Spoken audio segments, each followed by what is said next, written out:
ಬಿಜೆಪಿಯವರು ಹರಿಯಾಣ ರಿಸಲ್ಟ್ಗೆ ಕಾಂಗ್ರೆಸ್ನವರ ಆರಂಭಿಕ ಸಂಭ್ರಮಾಚರಣೆಯನ್ನು ಟಾಂಟ್ ಮಾಡ್ತಾ ಇದ್ದಾರೆ. ಜಿಲೇಬಿ ಹಂಚಿದ್ರು ಸಂಭ್ರಮಾಚರಣೆ ಶುರುವಾಗ್ಬಿಟ್ಟಿತ್ತು.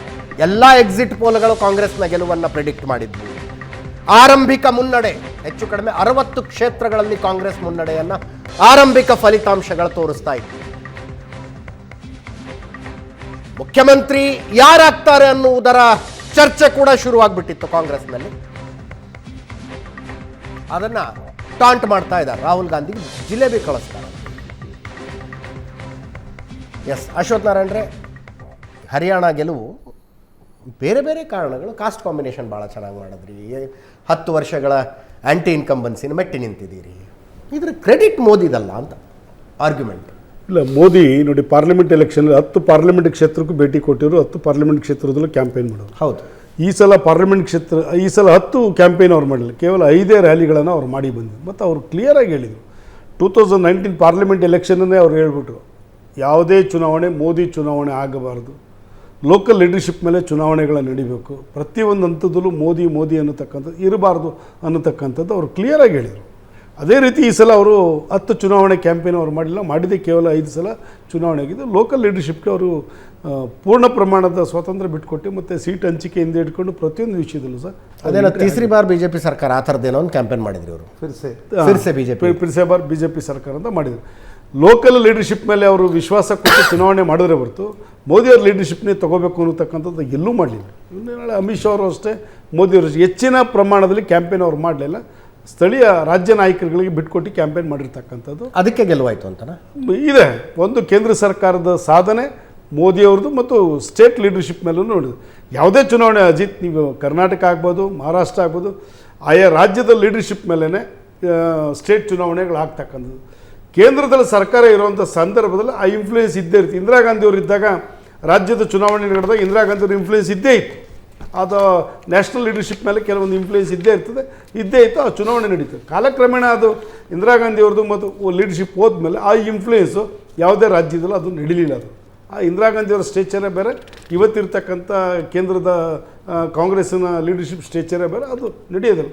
ಕೇಂದ್ರದಲ್ಲಿ ಸರ್ಕಾರ ಇರುವಂಥ ಸಂದರ್ಭದಲ್ಲಿ ರಾಜ್ಯದಲ್ಲಿ ಚುನಾವಣೆ ನಡೆದಾಗ ಆ ಪಾರ್ಟಿದು ಆ ಒಂದು ಕೆಲವೊಂದು ಸಂದರ್ಭದಲ್ಲಿ ಇನ್ಫ್ಲೂಯೆನ್ಸ್ ಆಗುತ್ತೆ, ಅದು ಪ್ಲಸ್ ಆಗುತ್ತೆ, ಸಹಜವಾಗಿ ಓಟ್ ಬರುತ್ತೆ. ಆ ಥರದ್ದು. ಅದರ ಜೊತೆಗೆ 6 ತಿಂಗಳ ಹಿಂದೆ ಮುಖ್ಯಮಂತ್ರಿಗಳ ಬದಲಾವಣೆ, ಮನೋಹರ್ ಲಾಲ್ ಖಟ್ಟರ್ನ ಪ್ರಚಾರದಿಂದ ಹೆಚ್ಚು ಕಡಿಮೆ ದೂರನೇ ಇಟ್ಟುಬಿಟ್ರು.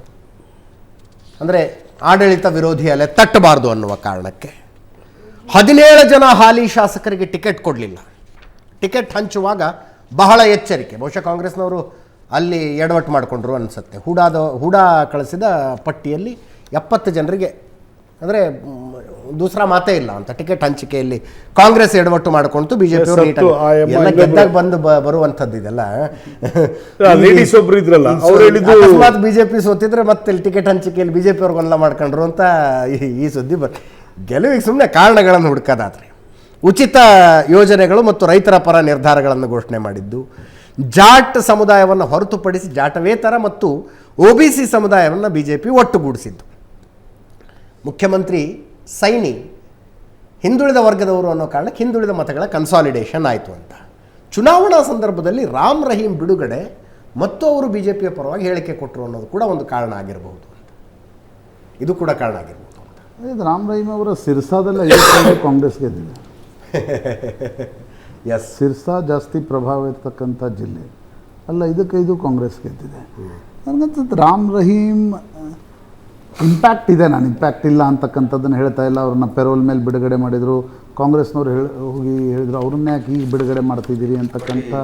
ಈ ಪೆರೋಲ್ ಮೇಲೆ ಬಿಡುಗಡೆ ಮಾಡೋದಿದೆಯಲ್ಲ, ಅರವಿಂದ್ ಕೇಜ್ರಿವಾಲ್ ಬಿಡುಗಡೆ ಮಾಡಿದ್ರು ಲೋಕಸಭಾ ಚುನಾವಣೆಯಲ್ಲಿ, ಪ್ರಯೋಜನ ಆಗಲಿಲ್ಲ. ರಶೀದ್ ಇಂಜಿನಿಯರ್ ಕಳಿಸ್ಕೊಟ್ಟಿರು ಪೆರೋಲ್ ಮೇಲೆ, ಜಮ್ಮು ಆ್ಯಂಡ್ ಕಾಶ್ಮೀರಿಗೆ ಬಿಡುಗಡೆ ಮಾಡಿಸಿ ಕಳಿಸಿದ್ರು. ಆಮೇಲೆ ಹೆಚ್ಚು ಪಕ್ಷೇತರರ ಮೇಲೆ ನಂಬ್ಕೊಂಡಿದ್ರು. ವ್ಯಾಲಿನಲ್ಲಿ, ಜಮ್ಮುನಲ್ಲಿ ಅವ್ರಿಗೆ ಆತ್ಮವಿಶ್ವಾಸ ಇತ್ತು, ನಾವು ಗೆಲ್ತೀವಿ ಇದು. ಬಟ್ ರಶೀದ್ ಇಂಜಿನಿಯರ್ ಪ್ರಭಾವನೂ ಆಗಲಿಲ್ಲ ವಿಧಾನಸಭಾ ಚುನಾವಣೆಯಲ್ಲಿ. ಜನಕ್ಕೆ ಗೊತ್ತಾಗ್ಬಿಡ್ತು ಎಲ್ಲ ಇದು ಬಿಜೆಪಿ ಏಜೆಂಟ್ ಅಂತ ಅನಿಸ್ಬಿಡ್ತು, ಬಿಜೆಪಿ ಸ್ಪಾನ್ಸರ್ಡ್ ಕ್ಯಾಂಡಿಡೇಟ್ಸ್ ಅಂತ ಅನಿಸ್ಬಿಡ್ತು. ಅದ್ರಲ್ಲಿ ವರ್ಕೌಟ್ ಆಗಿಲ್ಲ. ಇವೆಲ್ಲ ಅದೇ ನೀವು ಹೇಳ್ದಂಗೆ ಘಟನೋತ್ತರವಾದ ಊಹಾಪೋಹಗಳು. ಎಸ್ ಪ್ರಶಾಂತ್, ನನಗಂತ ಅಜಿತ್ ನೋಡಿ, ಈಗ ಹರಿಯಾಣದಂಥ ರಾಜ್ಯದಲ್ಲಿ ಕಾಂಗ್ರೆಸ್ ಈ ಆ್ಯಂಟಿ ಜಾಟ್ ಕನ್ಸಾಲ್ಟೇಷನ್ ಪಾಲಿಟಿಕ್ಸ್ ಆರಂಭಿಸಿದ್ಯಾರು? ಭಜನ್ ಲಾಲ್ರನ್ನ ಇಟ್ಕೊಂಡು ಕಾಂಗ್ರೆಸ್. ಯಾವಾಗ ಭಜನ್ ಲಾಲ್ರನ್ನ ಒಂದು ನೇತೃತ್ವ ಅಷ್ಟು ಡೀಪ್ ಹೋಗೋದು ಇಲ್ಲ. ಬೇಡ, ಅಲ್ಲಿ ಜಮ್ಮು ಕಾಶ್ಮೀರ ಪೆಂಡಿಂಗ್ ಇದೆ. ನಾನು ಡೀಪ್ ಹೋಗ್ತಾ ಇಲ್ಲ. ಪ್ರಾಯಶಃ ಅದರಿಂದ ಕಲಿತು BJP 2014ರಿಂದ ಆಂಟಿ ಜಾಟ್ ಕನ್ಸಾಲಿಡೇಷನ್ ಒಂದು. ಎರಡನೇದು ನನಗನ್ಸುತ್ತೆ, ನೀವು 2004ರಲ್ಲಿ ಭೂಪಿಂದರ್ ಹುಡ್ಡಾ ನಾಯಕತ್ವ ಏನಿತ್ತು, 2024ರಲ್ಲಿ ಭೂಪಿಂದರ್ ಹುಡ್ಡಾ ನಾಯಕತ್ವವನ್ನು ಜನ ಒಪ್ಕೊಂಡಿಲ್ಲ ಏನೋ ಅಂತ ಅನ್ಸುತ್ತೆ. ಅವರ ಆಡಳಿತದಲ್ಲಿ ಏನೋ something wrong must have happened. ಹಾಗಾಗಿ ಜನ ಇವತ್ತು ಭೂಪಿಂದರ್ ಮುಖ್ಯಮಂತ್ರಿ ಆಗ್ಬಿಡ್ತಾರೆ ಮತ್ತೆ ಮುಖ್ಯಮಂತ್ರಿ ಆಗಿಬಿಡ್ತಾರೆ ಅನ್ನುವ ಕಾರಣಕ್ಕೋಸ್ಕರ ಆಂಟಿ ವೋಟಿಂಗ್ ಜಾಸ್ತಿ ಆದಂತೆ ಹರಿಯಾಣದಲ್ಲಿ ಸ್ಪಷ್ಟವಾಗಿ ಕಂಡು ಬರ್ತಾರೆ. ಅಜಿತ್, ಇದು ಎಷ್ಟೇ ನೀವು ಕಾರಣಗಳನ್ನು ಹುಡುಕಿ ಈಗ ನಾವು ವಿಶ್ಲೇಷಣಕಾರರು ಹೇಗೆ ರಿಸಲ್ಟ್ ಬರುತ್ತೆ, ಇವತ್ತು ಬೆಳಗ್ಗೆ 8ರಿಂದ 10 ನಮ್ಮ ಮುಖ ಕಪ್ಪಳಿಸ್ದಂಗೆ 9:50ಕ್ಕೆ ರಿಸಲ್ಟ್ಸ್ ಬದಲಾಯಿತು. ಮುಖ ಕಪ್ಪಳಿಸ್ದಂಗೆ ರಿಸಲ್ಟ್ಗಳು ಬದಲಾದ. ಇಂಪಾರ್ಟೆಂಟ್ ಏನು ಅಂತ ಎಕ್ಸಿಟ್ ಪೋಲ್ ಬಂದಾಗ BJP ಯಾವ ಕಾರಣಕ್ಕೆ ಸೋಲುತ್ತೆ ಅಂತ ನಾವೇ 100 ಕಾರಣಗಳನ್ನು ಹೇಳಿದ್ವಿ. ಇಂತಿಂಥ ಕಾರಣಕ್ಕೆ ಸೋಲುತ್ತೆ, ಇಂತಿಂಥ ಆ ಕಾರಣಗಳನ್ನು ನಿಶ್ಚಿತವಾಗಿ ಹೇಳ್ಬೋದು. ಆದರೆ ಪ್ರಮುಖವಾಗಿ ನನಗನ್ಸುತ್ತೆ ಕಾಂಗ್ರೆಸ್ ದೃಷ್ಟಿಯಿಂದ ನೋಡಿದಾಗ ಒಂದು ದೊಡ್ಡ ಕ್ಯಾಚನ್ನು ನ್ಯಾಷನಲ್ ಪಾಲಿಟಿಕ್ಸ್ ದೃಷ್ಟಿಯಿಂದ ಕಾಂಗ್ರೆಸ್ ಮಿಸ್ ಮಾಡಿಕೊಂಡೆ. ಯಾಕಂದರೆ ಈಗ ಗುಜರಾತ್ನ ಚುನಾವಣೆಯಲ್ಲೂ ಕಾಂಗ್ರೆಸ್ ಗ್ರಾಫ್ ಒಂದ್ಸಲ ಮೇಲೆ ಹೋಗಿ ಕೆಳಗೆ ಬಂತು 2017. ಬಟ್ BJP ಫೇವರೇಟ್ ಚುನಾವಣೆ ಆಗಿತ್ತು, ಕಾಂಗ್ರೆಸ್ ವಾಸ್ ಅಂಡರ್ ಡಾಗ್. ಇಲ್ಲಿ BJP was under dog, Congress was a favourite. ಹೌದು, ನೀವು ಗೆಲ್ಲಬಹುದಾಗಿರ್ತಕ್ಕಂಥ ರಾಜ್ಯಗಳಲ್ಲಿ ಚುನಾವಣೆಗಳನ್ನು ಗೆದ್ದರೆ ನ್ಯಾಷನಲ್ ಪಾಲಿಟಿಕ್ಸ್ ಮೇಲೆ ಅದರ ಇಂಪ್ಯಾಕ್ಟ್ ಏನು ಅಂತಕ್ಕಂಥದ್ದು ಕಾಂಗ್ರೆಸ್ಗೂ ಗೊತ್ತಿದೆ, BJP. ಜಮ್ಮು ಕಾಶ್ಮೀರದ ಎಕ್ಸ್ಪೆಕ್ಟೆಡ್ ರಿಸಲ್ಟ್ ಅದೇ ಬೈ ಆ್ಯಂಡ್ ಲಾರ್ಜ್ ನೋಡಿ, 370 ನಂತರ ಜಮ್ಮುದಲ್ಲಿ 370 ಪರವಾಗಿ ವೋಟಿಂಗ್ ಆಗುತ್ತೆ, ಕಾಶ್ಮೀರದಲ್ಲಿ 370 ವಿರುದ್ಧ ವೋಟಿಂಗ್ ಆಗುತ್ತೆ ಅಂತಕ್ಕಂಥದ್ದು ಎಲ್ರಿಗೂ ಗೊತ್ತಿತ್ತು. ನನಗನ್ಸುತ್ತೆ ನ್ಯಾಷನಲ್ ಕಾನ್ಫರೆನ್ಸ್ ಮತ್ತು ಕಾಂಗ್ರೆಸ್ನ ಮೈತ್ರಿಕೂಟ ಏನಿದೆ ಅದು 35% ವೋಟ್ಗಳನ್ನು ತೆಗೆದುಕೊಂಡಿದೆ. ನೀವು ಪ್ರತ್ಯೇಕವಾಗಿ ಲೆಕ್ಕ ಹಾಕಿದೆ, ಮೈತ್ರಿಕೂಟ ಅಂತ ಲೆಕ್ಕ ಹಾಕಿದರೆ 35%ಗಳನ್ನು ವೋಟ್ ತೆಗೆದುಕೊಂಡಿದೆ. ಟ್ರ್ಯಾಂಗ್ಯುಲರ್ ಕಾಂಟೆಸ್ಟಲ್ಲಿ 35% ಇಸ್ ಎ ಹ್ಯೂಜ್ ವಿಕ್ಟ್ರಿ. ಹೌದು. ಮತ್ತು PDPಯನ್ನು ಜನ ಪನಿಷ್ ಮಾಡಿದ್ದಾರೆ, BJP ಜೊತೆ ಹೋಯಿತು ಅನ್ನುವ ಕಾರಣಕ್ಕೋಸ್ಕರ ವ್ಯಾಲಿಯಲ್ಲಿ.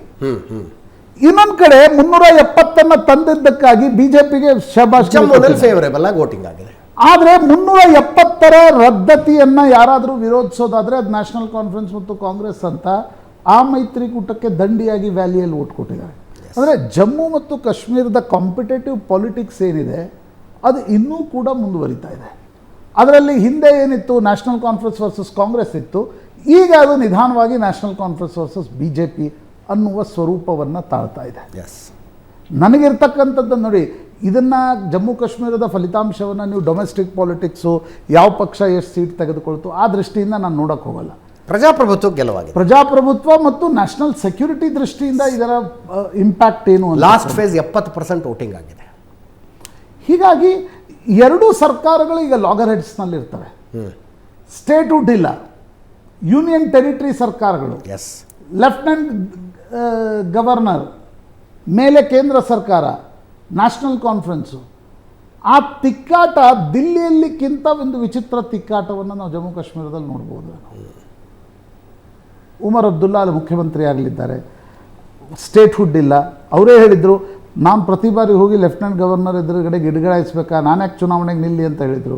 ಬಟ್ ಎರಡೆರಡು ಕಡೆ ನಿಂತ್ಕೊಂಡ್ರು. ಫರೂಕ್ ಅಬ್ದುಲ್ಲಾ ಮತ್ತು Congress convinced him to stand for elections. ಎರಡೆರಡು ಕಡೆ ನಿಂತ್ಕೊಂಡ್ರು, ಎರಡೂ ಕಡೆ ಗೆದ್ದಿದ್ದಾರೆ. ಇನ್ನೊಂದು ಕಡೆ PDP ಪೂರ್ತಿ ಡೆಸಿಮೇಟ್ ಆಗಿದೆ. ನನಗನ್ಸುತ್ತೆ ಭಾರತದ ದೃಷ್ಟಿಯಿಂದ, ದೇಶದ ದೃಷ್ಟಿಯಿಂದ ನೋಡಿದಾಗ ಚುನಾವಣಾ ಪ್ರಕ್ರಿಯೆಯಲ್ಲಿ ಹೆಚ್ಚು ಜನ ಪಾಲ್ಗೊಂಡಿರ್ತಕ್ಕಂಥದ್ದು ಇಸ್ ಅ ಪಾಸಿಟಿವ್ ಸ್ಟೆಪ್. ಇಲ್ಲ ಬರೀ ಬಹಿಷ್ಕಾರ ಅಂತಕ್ಕಂಥ ಸುದ್ದಿಗಳು ಕಾಶ್ಮೀರದಿಂದ ಬರ್ತಾ ಇದ್ವು. ಅದರ ಮಧ್ಯೆ 370 ನಂತರ ಐ ಥಿಂಕ್ ರಮೇಶ್ ಬಾಬು ಅವರು ಅಗ್ರಿ ಆಗ್ತಾರೆ ಅಂತ ಅನ್ಸುತ್ತೆ. ಪ್ರಜಾಪ್ರಭುತ್ವ ಗೆಲುವಾಗಿದೆ ಸರ್ ಅಲ್ಲಿ. ಡೆಫಿನೆಟ್ಲಿ ಅಲ್ಲಿ ಇನ್ನೊಂದು ಭಾಳ ವಿಶೇಷವಾಗಿ ಅವರ ಅಷ್ಟು ಪಾಯಿಂಟ್ ಜೊತೆಗೆ ಒಂದು ಜಮ್ಮು ಕಾಶ್ಮೀರ ಪರವಾದಂಥ ಒಂದು ಪಕ್ಷ ಚುನಾವಣೆ ಯಾವಾಗಲೂ ಬಹಿಷ್ಕಾರ ಮಾಡ್ತಾ ಇತ್ತು. ಅವ್ರು ಈ ಸಲ they participated in the election process. Jamaat e Islami. Yes, it is a good sign. So ಹಾಗಾಗಿ ಅಲ್ಲಾಗಿರ್ತಕ್ಕಂಥ ಬೆಳವಣಿಗೆ ಮತ್ತು PDP ಡೈಲ್ಯೂಟ್ ಆಗಿದ್ದರಿಂದ ನ್ಯಾಷನಲ್ ಕಾನ್ಫರೆನ್ಸ್ಗೆ ಅಪ್ಪರ್ ಹ್ಯಾಂಡ್ ಆಗಿದೆ. ಮತ್ತು ನಮ್ಮ ಕಾಂಬಿನೇಷನ್ ಏನಿತ್ತು ಕಾಂಗ್ರೆಸ್ ಮತ್ತು ಇದು ಒಳ್ಳೆ ಸಿಕ್ಕಿದೆ. ಬಟ್ ಅಲ್ಲಿ ಬೇರೆ ಬೇರೆ ಥರದಲ್ಲಿ ಜಮ್ಮುದಲ್ಲಿ ಇವ್ರೇನು ಎಕ್ಸ್ಪೆಕ್ಟ್ ಮಾಡಿದ್ರು ಅಂದರೆ ಭಾರತೀಯ ಜನತಾ ಪಕ್ಷದವರು ಅಷ್ಟು ಸ್ಥಾನ ಅವ್ರಿಗೆ ಸಿಕ್ಕಿಲ್ಲ. ಅವ್ರು ಜಮ್ಮು ಭಾಗದಲ್ಲೇ 36ರಿಂದ 38 ಸ್ಥಾನ ನಿರೀಕ್ಷೆ ಇಟ್ಕೊಂಡಿದ್ರು. ಅಲ್ಲಿ ಸೆಟ್ಬ್ಯಾಕ್ ಆಗಿದೆ. ಮೋದಿರವರು ಭಾಳ ಅಗ್ರೆಸಿವ್ ಆಗಿ ಅಲ್ಲಿ ಚುನಾವಣೆ ಮಾಡಿದ್ರು. ಮತ್ತು ಅಲ್ಲಿ ಏನೇ ಮಾಡಿ ಅಲ್ಲಿ ಸರ್ಕಾರ ಮಾಡಬೇಕು ಅಂತಲೇ ಅದಕ್ಕೆ ಕಾಯ್ದೆಯನ್ನು ಅಮೆಂಡ್ ಮಾಡಿ ಸ್ಪೆಷಲ್ ಆ್ಯಕ್ಟ್ ಮೂಲಕ 5 ಜನ MLAಗಳನ್ನ ನಾಮಿನೇಟ್ ಮಾಡಿ ವಿತ್ ವೋಟಿಂಗ್ ಪವರ್ ಅವಕಾಶವನ್ನು ಕೊಟ್ಟಿದ್ದಾರೆ. ಇಷ್ಟಾದರೂ ಸಹ ಅವರಿಗೆ ಇವತ್ತಲ್ಲಿ ಅಧಿಕಾರವನ್ನು ನೀಡೋಕ್ಕೆ ಆಗ್ತಾ ಇಲ್ಲ. ಸೊ ಅವ್ರದ್ದೇನೋ ಒಂದು ಕ್ಯಾಲ್ಕುಲೇಷನ್ ಇತ್ತು, ಒಂದು 34-35 ಸೀಟ್ ತೊಗೊಂಡು ಒಂದು 5 ಜನ ನಾಮಿನೇಟ್ ಮಾಡಿ PDP ಜೊತೆ ಹೋದ್ರೆ ಇನ್ನೂ ಸಲ ಸರ್ಕಾರ ಮಾಡ್ಬೋದು ಅನ್ನೋ ಒಂದು ಕ್ಯಾಲ್ಕುಲೇಷನ್ BJPಗಿತ್ತು. ಅವೆಲ್ಲ ಕ್ಯಾಲ್ಕುಲೇಷನ್ ಫೇಲ್ ಆಗಿದೆ. ಒಂದು ಮೊದಲ ಬಾರಿ ಭಾಳ ವರ್ಷಗಳ ನಂತರ ಚುನಾಯಿತ ಸರ್ಕಾರ ಬಂದಿದೆ ಅಲ್ಲಿ, ಎಲೆಕ್ಟೆಡ್ ಗೌರ್ಮೆಂಟು, ಮತ್ತು ಅವರು ಸ್ವಾಯತ್ತತೆ ಕೇಳ್ತಾ ಇದ್ದಾರೆ. ಅದೆಲ್ಲ ಮುಂದೆ ಬರ್ತಕ್ಕಂಥ ವಿಚಾರಗಳು. So but National Conference article 370 ವಾಪಸ್ ತರ್ತೀವಿ ಅಂದ್ರೆ ನೀವು ಬೆಂಬಲ ಕೊಡ್ತಾರೆ? Article 370 state cannot take the decision, it has to come before the parliament. ಅಲ್ಲಿ ಜನರನ್ನು ಮಂಕರ್ ಮಾಡೋದಂಗೆ ಅದು ಬೇರೆ, ಒಪಿನಿಯನ್ ಹೇಳೋದು ಬೇರೆ, ಸೊ ವಾಸ್ತವ ಬೇರೆ. ನಾನು ಅಡ್ವೊಕೇಟಾಗಿ ನಾವು ವಾಪಸ್ ತರ್ತೀವಿ ಅಂತ ಹೆಂಗೆ ಹೇಳಕ್ಕಂತೆ? Parliament it has to come before the parliament. Rajya Sabha ಲೋಕಸಭೆಯಲ್ಲಿ ಅದು ಅಕ್ಸೆಪ್ಟ್ ಆಗುತ್ತೆ. ಚುನಾವಣಾ ಪ್ರಣಾಳಿಕೆಯಲ್ಲಿ ಅಂತ ವಿಷಯ ಹಾಕ್ಬಿಟ್ರೆ ಅವರು ಅದು ಸರ್, ಅದರಲ್ಲಿ ಸುಪ್ರೀಂ ಕೋರ್ಟ್ ಏನು ಹೇಳಿತ್ತು, ಪಾರ್ಲಿಮೆಂಟ್ ಏನು ಮಾಡಿತ್ತು, ಜಮ್ಮು ಕಾಶ್ಮೀರದ ಕಾನ್ಸ್ಟಿಟ್ಯೂಂಟ್ ಅಸೆಂಬ್ಲಿ 370ರ ರದ್ದತಿ ಅಥವಾ ಅದರ ಬಗ್ಗೆ ತೆಗೆದುಕೊಳ್ತಕ್ಕಂಥ ನಿರ್ಣಯಗಳು ಅದು ತೆಗೆದುಕೊಳ್ಬೋದು ಅಂತ. ಪಾರ್ಲಿಮೆಂಟ್ ಏನು ಹೇಳಿತು, ಬಿಕಾಸ್ ಆ ಹೌಸ್ ಸಸ್ಪೆನ್ಷನ್ನಲ್ಲಿದೆ ನಾವು ಆ ನಿರ್ಣಯಗಳನ್ನು ತೆಗೆದುಕೊಳ್ತಿದ್ದೀವಿ ಅಂತಕ್ಕಂಥದ್ದು ಹೇಳಿತ್ತು. ಈಗ ನ್ಯಾಷನಲ್ ಕಾನ್ಫರೆನ್ಸ್ ಅಗೇನ್ ವಿಧಾನಸಭೆಯಲ್ಲಿ ಆ ನಿರ್ಣಯವನ್ನು ತೆಗೆದುಕೊಂಡ್ರೆ ಕಾಂಗ್ರೆಸ್ ಏನು ಮಾಡುತ್ತೆ? ಅವ್ರ ನಿರ್ಣಯ ತಗೊಂಡ್ರು ಸಹ ಈಗೇನ್ it has to come before the Definitely. Parliament. But- ಈಗ ನಿಮ್ಗೆ ಉದಾಹರಣೆಗೆ ಆಂಧ್ರ ಪ್ರದೇಶದಲ್ಲಿ ಜಗನ್ನು 3 ರಾಜಧಾನಿ ಮಾಡ್ತಿದ್ದ ತೀರ್ಮಾನ ತಗೊಂಡು ಸೆಷನಲ್ಲಿ ಅಸೆಂಬ್ಲಿಲಿ ಪಾಸ್ ಮಾಡಿ ಡೆಲ್ಲಿಗೆ ಕಳಿಸೋದು ಏನಾಯಿತು? ಸೊ ಅದು ಅವರು ಅಲ್ಲಿ ಎಮೋಷನಲ್ ಇಶ್ಯೂ ಇದೆ ಅಲ್ಲಿ. ನಾನು ಒಂದು ಪ್ರಶ್ನೆ ಅವಾಯ್ಡ್ ಮಾಡ್ತಾ ಇದ್ದೀರಿ ನೀವು. ನಾನು ಅವಾಯ್ಡ್ ಮಾಡ್ತಾ ಇಲ್ಲ. ಜಮ್ಮು ಕಾಶ್ಮೀರ ಅಸೆಂಬ್ಲಿಯಲ್ಲಿ ಬರುತ್ತೆ ಸರ್ ಆ ವಿಷಯ. ಸರ್, ಬಂದಾಗ ನೀವು ಕಾಂಗ್ರೆಸ್ನವ್ರು ಏನು ಸಪೋರ್ಟ್ ಮಾಡ್ತೀರಾ, ವಿರೋಧ ಮಾಡ್ತೀರಾ? ನೋ ಸರ್, ನೀವು ಅಸೆಂಬ್ಲಿಲಿ ಬಂದರೂ ಸಹ ಈಗ being a partner we are going to support, ಅದರಲ್ಲಿ ಎರಡನೇ ಮಾತಿಲ್ಲ. ಬಟ್ ಅಲ್ಲಿ ಹೋಗಿ ನೀವು ಅಕ್ಸೆಪ್ಟ್ ಮಾಡಿದ್ರು ಸಹ ಅದು ಮತ್ತೆ ಪಾರ್ಲಿಮೆಂಟ್ಗೆ ಬರಬೇಕು. ನಿಮ್ಗೆ ಮಾಡೋಕ್ಕಾಗಲ್ಲ. ಈಗ supreme court it has given some observation. ಮತ್ತು ಅವರು ಡಿಸಿಷನ್ ತೊಗೊಂಡ್ರು ಸಹ ಜಮ್ಮು ಕಾಶ್ಮೀರದಲ್ಲಿ unless and until passed by the Lok Sabha and Rajya Sabha ಅದಾಗೋದಿಲ್ಲ ಅದು. ಸೊ ನಮ್ಗಲ್ಲಿ ಸ್ಥಳೀಯ ಕಾರಣಗಳಿಗಾಗಿ ಕಾಂಗ್ರೆಸ್ ಜಮ್ಮು ಕಾಶ್ಮೀರ Naturally. ವಿಧಾನಸಭೆಯಲ್ಲಿ ಸಪೋರ್ಟ್ ಮಾಡುತ್ತೆ ಅಂತ. ಚುನಾವಣಾ ಪ್ರಚಾರದಲ್ಲಿ ಈ ವಿಷಯದಲ್ಲಿ ಮಾತ್ರ ಅಂತರ ಕಾಪಾಡಿಕೊಂಡ್ರು. ರಾಹುಲ್ ಗಾಂಧಿಯವರು ಪೂರ್ಣ ರಾಜ್ಯದ ಸ್ಥಾನಮಾನವನ್ನು ನಾವು ದೊರಕಿಸ್ಕೊಡ್ತೀವಿ ಅಂತ ಅವರು ಹೇಳಿದ್ರು, ಮಲ್ಲಿಕಾರ್ಜುನ್ ಖರ್ಗೆ ಅವರು ಹೇಳಿದರು. ಆರ್ಟಿಕಲ್ 370 ಅವ್ರು ಟಚ್ ಮಾಡಲೇ ಇಲ್ಲ. ಎಸ್, ಒಮರ್ ಅಬ್ದುಲ್ಲಾ ಪಕ್ಷ ಮತ್ತು ಮೆಹಬೂಬಾ ಮುಫ್ತಿ ಮಾತ್ರ 370 ವಾಪಸ್. ಆದರೆ ನಾನು ಜೂನ್ 10ರಿಂದ ಜೂನ್ 15ನೇ ತಾರೀಕು ಸ್ವತಃ ಅಲ್ಲಿ ಕಾಶ್ಮೀರ ಪ್ರವಾಸಕ್ಕೆ ಹೋಗಿದ್ವಿ. ಅಲ್ಲಿ ದೋಣಿ ಓಡಿಸೋ ದಾಲ್ ಸರೋವರದ ದೋಣಿ ಓಡಿಸೋ ನಾವಿಕ ಒಬ್ಬ ಹೇಳ್ದ, ನಾವು 1,60,000 ಕುಟುಂಬಗಳು ಈ ದಾಲ್ ಸರೋವರದ ಮೇಲೆ ಅವಲಂಬಿಸಿದ್ದೀವಿ. ಕಳೆದ 3 ವರ್ಷದಿಂದ ನಮಗೆ ಮತ್ತೆ ನೆಮ್ಮದಿ ಬಂದಿದೆ, ಸಮೃದ್ಧಿ ಬಂದ್ಬಿಟ್ಟಿದೆ. ದಿನಕ್ಕೆ 15,000 ಜನ ಪ್ರವಾಸಿಗರು ಶ್ರೀನಗರಕ್ಕೆ ಬಂದಿಳಿತಾರೆ. ಕಳೆದ 1 ವರ್ಷದಲ್ಲಿ 1,80,00,000 ಜನ ಪ್ರವಾಸಿಗರು ಬಂದಿದ್ದಾರೆ. ನಮ್ಮ ಮತ್ತೆ ಜೀವಂತಿಕೆ ಬಂದ್ಬಿಟ್ಟಿದೆ ಅಂತ ಅವನು ಹೇಳ್ತಿದ್ದ. ಹೌಸ್ ಬೋಟ್ ಕೂಡ ಸ್ಪೆಷಲ್ ಅಟ್ರಾಕ್ಷನ್. ಕಾಶ್ಮೀರಕ್ಕೆ ಹೋದ್ರೆ ಒಂದು ರಾತ್ರಿ ಆದರೂ ಹೌಸ್ ಬೋಟ್ ಮಾಲೀಕನು ಅದೇ ಹೇಳ್ದ, ನಾವು ಪ್ರತಿ ದಿವಸ ಬರೀ ಹರ್ತಾಳ ಇರ್ತಾಯಿತ್ತು, ಕರ್ಫ್ಯೂ ಇರ್ತಿತ್ತು, ಗುಂಡೇಟ್ ಇರ್ತಿತ್ತು. ಅದೆಲ್ಲ ಹೊರಟೋಗ್ಬಿಟ್ಟಿದೆ ನಮ್ಗೆ. ಎಷ್ಟು ಅದರಿಂದ ಇವತ್ತು ಪ್ರವಾಸಿಗರನ್ನ ಅವ್ರು ಎಷ್ಟು ಚೆನ್ನಾಗಿ ಟ್ರೀಟ್ ಮಾಡ್ತಾರೆ ಅಂತ. ಅತಿಥಿ ದೇವೋಭವ ಅನ್ನೋದು ಎಕ್ಸ್ಪೀರಿಯನ್ಸ್ ಬೇಕು ಅಂದರೆ ಕಾಶ್ಮೀರಕ್ಕೆ ಹೋಗ್ಬೇಕು. ಅಲ್ಲಿರೋ ಮುಸಲ್ಮಾನರೆಲ್ಲ ಭಾರತದ ಬೇರೆ ಬೇರೆ ರಾಜ್ಯಗಳಿಂದ ಬಂದರೆ ಪ್ರವಾಸಿಗರ ಒಂದು ದೇವ್ರ ಥರ ಆರಾಧಿಸ್ತಾರೆ. ನಮ್ಮ ಹೊಟ್ಟೆ ತುಂಬ್ತಾ ಇದೆ ಇವತ್ತಂತ. ಕ್ಯಾಬ್ ಡ್ರೈವರ್ ಆಗಲಿ, ನಾವಿಕ ಆಗಲಿ, ಹೌಸ್ ಬೋಟ್ ಮಾಲೀಕ ಆಗಲಿ, ಇತರ ವ್ಯಾಪಾರಸ್ಥರಾಗಲಿ, ಅಲ್ಲ ಜನಜೀವನ ಹಣೆ ಬರ ಬದಲಾಯಿಸ್ತು. ಸಹಜ ಸ್ಥಿತಿ. ಪ್ರಶ್ನೆ ಕೇಳಿದವ್ರಿಗೆಲ್ಲ ಅದೆಲ್ಲ ಸರಿ, ಆರ್ಟಿಕಲ್ 370 ವಿರೋಧಿಸಿದ್ರಲ್ಲ, ಇದು ಅದ್ರ ಪರವಾಗಿ ಮಾತಾಡಿದ್ರಲ್ಲ, ಆದರೂ ಇವ್ರನ್ನಾಗಿ ಸೋಲಿಸ್ಬಿಟ್ರಿ. ಉಮರ್ ಅಬ್ದುಲ್ಲಾನು ಸೋಲಿಸಿದ್ರಿ, ಮೆಹಬೂಬಾ ಮುಫ್ತಿನೂ ಸೋಲಿಸ್ಬಿಟ್ರಲ್ಲ. ಇಲ್ಲ, ಅವ್ರ ಖಾನ್ದಾನಿ ದೌಲತ್ ಸಾಕಾಗಿದೆ ನಮಗೆ, ಅವ್ರೊಂದು ಪಾಠ ಕಲಿಸ್ಬೇಕಾಗಿತ್ತು ಅಂತ. ಅದು ಪರಿವಾರವಾದನ್ನು ಮೋದಿಯವರು ಆ ಚುನಾವಣೆಯಲ್ಲಿ ಭಾಳ ಚೆನ್ನಾಗಿ ಪ್ರಚಾರ ಮಾಡಿದ್ರು. ಈ 3 ಕುಟುಂಬಗಳು ಕಾಶ್ಮೀರನ ಹಾಳು ಮಾಡಿಬಿಟ್ಟಿದೆ, ಹೊಸ ನಾಯಕತ್ವ ಬರ್ತಾ ಇಲ್ಲ ಅಂತ. ಕರೆಕ್ಟ್ 2,25,000 ಮತಗಳ ಅಂತರದಿಂದ ಉಮರ್ ಅಬ್ದುಲ್ಲಾ ಸೋತ್ರೆ, ಆಕೆ 3 ಲಕ್ಷ ಓಟ್ನಿಂದ ಮೆಹಬೂಬಾ ಮುಫ್ತಿ ಸೋತೋಗ್ಬಿಟ್ರು. ನ್ಯಾಷನಲ್ ಕಾನ್ಫರೆನ್ಸ್ ಕ್ಯಾಂಡಿಡೇಟ್ ಇಬ್ಬರು ಗೆದ್ದರು, ಆದರೆ ಲೀಡರೇ ಸೋತೋಗ್ಬಿಟ್ಟಿದ್ದ. ಅದು ಭಾಳ ಒಂದು ವಿಚಿತ್ರವಾದ ಮನಸ್ಥಿತಿ ಇದೆ ಇವತ್ತು. ಆರ್ಟಿಕಲ್ 370 ಬಗ್ಗೆ ಆ ವ್ಯಾಮೋಹ ಹೊರಟೋಗ್ಬಿಟ್ಟಿದೆ ಜನಸಾಮಾನ್ಯರಿಗೆ. ನಮ್ಮ ಸಹಜ ಸ್ಥಿತಿಗೆ ಲೈಫ್ ನಡೆದರೂ ಸಾಕು ಅಂತ. ಅಲ್ಲ, ಏಮ್ಸ್ ಸ್ಥಾಪನೆ ಆಗ್ತಾ ಇದೆ, IIM ಸ್ಥಾಪನೆ ಆಗ್ತಾ ಇದೆ, IIT ಸ್ಥಾಪನೆ ಮಾಡ್ತಾ ಇದ್ದಾರೆ. ಶೈಕ್ಷಣಿಕ ಬದುಕು, ಆರ್ಥಿಕ ಬದುಕು, ವ್ಯಾಪಾರಿ ಬದುಕು ಎಲ್ಲನೂ ಇವತ್ತಲ್ಲಿ ಚೇತರಿಸ್ಕೊಂಡಿರುವಾಗ ಅವ್ರು ಆ ನಾರ್ಮಲ್ ಲೈಫ್ ಬೇಕಾಗಿತ್ತು ಕಾಂಗ್ರೆಸ್ಸು ಅವರು ಕಾಶ್ಮೀರಿ ಜನಕ್ಕೆ. ಆಮೇಲೆ SC STಗಳಿದ್ರಲ್ಲ, ಅವ್ರಿಗೆ ಸಿಟಿಸನ್ಶಿಪ್ ಕೊಡೋ ರೈಟ್ ಕೂಡ ಇಲ್ಲ, ಪ್ರಾಪರ್ಟಿ ತಗೊಳ್ಳೋ ರೈಟ್ಸ್ ಇರಲಿಲ್ಲ. ಇವತ್ತು ಆಸ್ತಿ ಖರೀದಿ ಮೀಸಲಾತಿ ಬಂತು. ಅವರೆಲ್ಲ ಬರೀ ಪಾಯ್ಖಾನೆ ಸ್ವಚ್ಛ ಮಾಡ್ಲಿಕ್ಕೆ ಬಳಸ್ಕೊಳ್ತಾ ಇದ್ರು. ಅವ್ರನ್ನೆಲ್ಲ ಹರಿಯಾಣ, ಪಂಜಾಬ್ ಕಡೆಯಿಂದ ಕರೆಸ್ಕೊಂಡಿದ್ರಂತೆ. ಅವ್ರಿಗೆಲ್ಲ ಇವತ್ತು ಮತ್ತೆ ಸಮಾನ ಸ್ಥಾನಮಾನ, ಅನೇಕ ರೀತಿಯಲ್ಲಿ ನಾರ್ಮಲ್ಸಿನೂ ವಾಪಸ್ ಬಂದಿದೆ. ಡೆಮಾಕ್ರಸಿನೂ ಬಂತು, ನಾರ್ಮಲ್ಸಿನೂ ಬಂದಿದೆ. ಯಾವ ಪಕ್ಷ ಗೆದ್ರೆ ಏನಾಯಿತು? ಇನ್ನಾದರೂ ಈ ಜನಮಾನಸದ ವಿರುದ್ಧ ಹೋಗ್ಲಿಕ್ಕಾಗಲ್ಲ. ಬಟ್ ಉಮರ್ ಅಬ್ದುಲ್ಲಾ ಹೇಗಿದ್ರು ವಾಜಪೇಯಿ ಸರ್ಕಾರದಲ್ಲಿ ಮಂತ್ರಿಯಾಗಿಯೂ ಕೆಲಸ ಮಾಡಿದ್ರು. ಅವ್ರಿಗೆ ಅದು ಗೊತ್ತಿದೆ BJPಯ ಅಂತರಂಗ ಹೇಗಿದೆ ಅಂತ ಅನ್ನೋದು ಕೂಡ. ಒಂದು ಸಣ್ಣ ಬ್ರೇಕ್ ಮುಗಿಸ್ಕೊಂಡು ವಾಪಸ್ ಬರ್ತೀನಿ.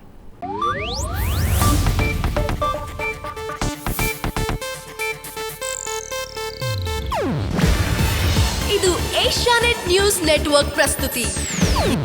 ನೀವು ನೋಡ್ತಿದ್ದೀರಾ ಏಷ್ಯಾನೆಟ್ ಸುವರ್ಣ ನ್ಯೂಸ್.